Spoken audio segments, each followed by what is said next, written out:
శ్రీమాత్రే నమః.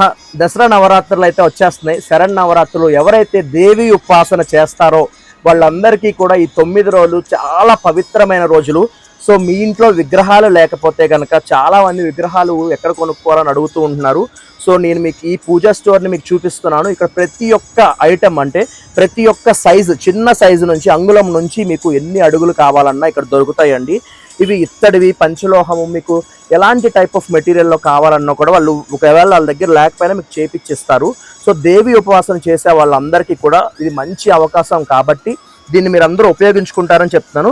చూస్తున్నారు కదండి, చాలా సైజెస్. అమ్మవారు ఫేస్ అయితే చాలా కలగా ఎంత బాగుందో చూస్తున్నారు కదా.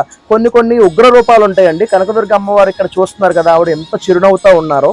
సో ఎవరికైతే పూజలు చేస్తూ ఉంటారో, దేవి ఉపాసన చేస్తూ ఉంటారో వాళ్ళకే తెలుస్తుందండి. ఎందుకంటే నేను మాటల్లో చెప్పడం కాదు, అమ్మవారు ఎట్లా ఉండాలి, ఆవిడకి ఎన్ని చేతులు ఉండాలి అనే ప్రతి ఒక్కటి కూడా వాళ్ళు ఏది కూడా మిస్ అవ్వకుండా మనకి మంచిగా ఉండాలని చెప్పి మీకు అదే విధంగా ఇవన్నీ కూడా వాళ్ళు చేపించడం జరిగింది. చూడండి, అమ్మవారు సింహం మీద కూర్చుని ఎంత స్ట్రక్చర్ చేయడం చాలా బాగా చేశారండి. ఎంత బాగుందో చూడడానికి కూడా అమ్మవారు.